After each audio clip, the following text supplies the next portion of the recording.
देशहित में अब बात कश्मीर की, जिसे धरती का स्वर्ग कहा जाता है। और धरती के स्वर्ग की पहचान में सिर्फ वहाँ के सेब, पश्मीना और खूबसूरत वादियां नहीं, बल्कि एक और चीज, केसरिया। जी हाँ, केसरिया पहचान। हम बात करें कश्मीर के केसर की, जिसे हाल ही में ज्योग्राफिकल इंडिकेशन यानी कि GI टैग मिला है। और ये टैग मिलने के बाद कश्मीर में कैसे केसर की खेती को अब नया जीवन मिला है, कैसे इससे वहां के किसानों और व्यापारियों को फायदा होगा, और कैसे अब कश्मीर का ये केसरिया रंग दुनिया भर में छा जाने वाला है, इस पर हमारी ये खास रिपोर्ट आपको आज जरूर देखनी चाहिए।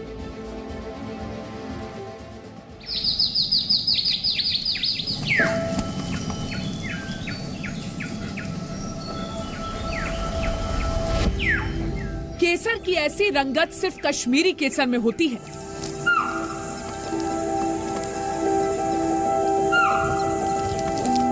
केसर के खूबसूरत फूलों के ऐसे खुशनुमा रंग सिर्फ कश्मीर में दिखते हैं। यकीन मानिए, कश्मीर को यूं ही धरती का स्वर्ग नहीं कहा जाता है। जिसने भी कहा होगा वो केसर के इन्हीं खेतों से गुजरा होगा। दुनिया के पटल पर अब कश्मीर का केसरिया रंग चढ़ेगा, क्योंकि कश्मीर के केसर को मिल गया है ज्योग्राफिकल इंडिकेशन टैग। कश्मीर में उगे बेस्ट क्वालिटी केसर को आखिरकार उसकी खास पहचान मिल गई है। वो जाफरानी पुलोवर उसी का हिस्सा है। कोई जो दूसरा पहने तो दूसरा ही लगे। कश्मीर में उगने वाले केसर को जियोग्राफिकल इंडिकेशन टैग मिलने के बाद अब ये तय हो गया है कि भारत में उगने वाला केसर ही असली केसर है और दुनिया में अब केसर की पहचान कश्मीर के जरिए हो, इसकी एक छोटी सी कोशिश यहाँ से हो चुकी है। कश्मीर घाटी में उगने वाला केसर पूरी दुनिया में सबसे महंगा है, क्योंकि इसकी गुणवत्ता के आगे बाकी सारे केसर फेल है। कश्मीर में केसर का हब है पंपोर। NMS यानी नेशनल मिशन फॉर सैफरन की पहल पर इस सीजन में केसर की बम्पर पैदावार की कोशिशें हो रही हैं। केंद्र सरकार ने 411 करोड़ रुपए की परियोजना को मंजूरी दी थी, जिसके तहत केसर के 3715 हेक्टेयर क्षेत्र का कायाकल्प किया जा रहा है। GI टैग से कश्मीर के केसर को अलग पहचान तो मिलेगी ही, साथ ही उसमें होने वाली मिलावट भी बंद हो जाएगी। अभी ये जो हम देख रहे हैं, आपने 2 किस्में रखी हैं, ये आप जरा लोगों को समझाएं कि ये क्या है। जी मैम, ये राख केसर है। जब हम फूल से निकालते हैं उस टाइम ये ऐसा होता है। ऐसा निकालते जी जी जी। हर एक फूल में 3 स्टिग्मा होता है। ऐसे 3 स्टिग्मा होता है। तीनों की बराबर वैल्यू होती है? जी जी, तीनों की बराबर वैल्यू होती है।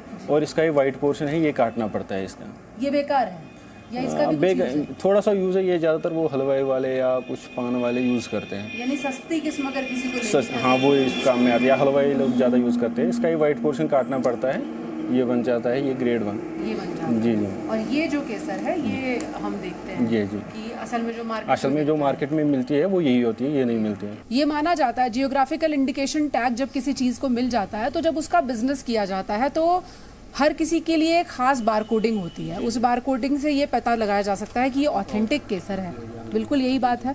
और उसके बाद उसकी वैल्यू होती है, जो आपने जहाँ से खरीदा, आप उस बारकोडिंग के जरिए वहां तक पहुंच सकते हैं। कोई मिलावट है या नहीं है उसको पहचान सकते हैं। और केसर में मिलावट का जो चलन है वो भी बहुत ज्यादा है, उसको भी रोका जा सकता है।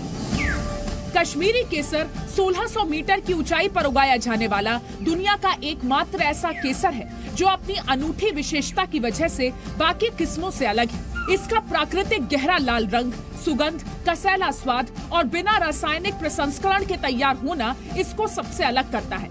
जब भी आप केसर की एक पत्ती हाथ में उठाओगे, इसका जो सिर होता है आगे से ये थोड़ा सा मोटा रहता है।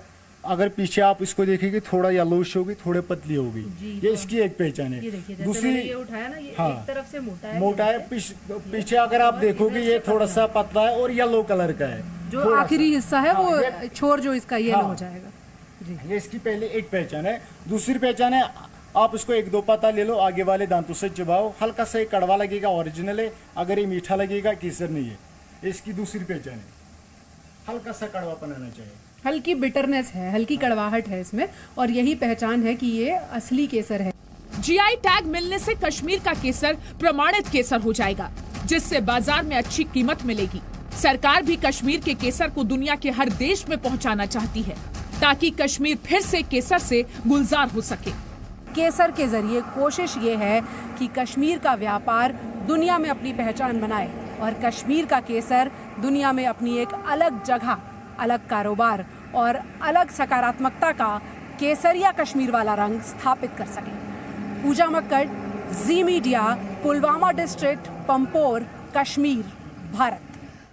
तो देखिए, कश्मीर का केसर अब पूरी दुनिया में छा जाने को तैयार है।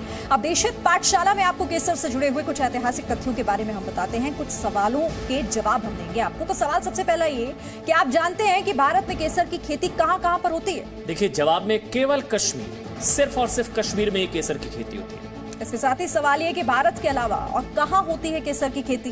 देखिए, इंडिया के अलावा, इंडिया में सिर्फ कश्मीर, लेकिन भारत के अलावा स्पेन, इटली, ग्रीस, तुर्किस्तान, ईरान, चीन, इन देशों में केसर की खेती होती है। सवाल ये कि दुनिया का सबसे बड़ा केसर उत्पादक देश कौन सा है? ईरान। ईरान में दुनिया के 90% केसर का उत्पादन होता है। दुनिया भर में केसर किसने पहुंचाया? अब माना जाता है कि सिकंदर के जरिए केसर दुनिया में पहुंचा, ऐसा माना जाता है। सवाल अब ये भी कि भारत में केसर कौन लेकर आया? पारसी समुदाय केसर लेकर आया। भारत में पारसी समुदाय। और सबसे बड़ा सवाल जिसका यही कि कश्मीर में इकलौती जगह है जहां केसर की खेती होती है। देखिए, कश्मीरी केसर दुनिया के सबसे कीमती पौधों में गिना जाता है। Presenting B News app available on Google Play and App Store. Download it now.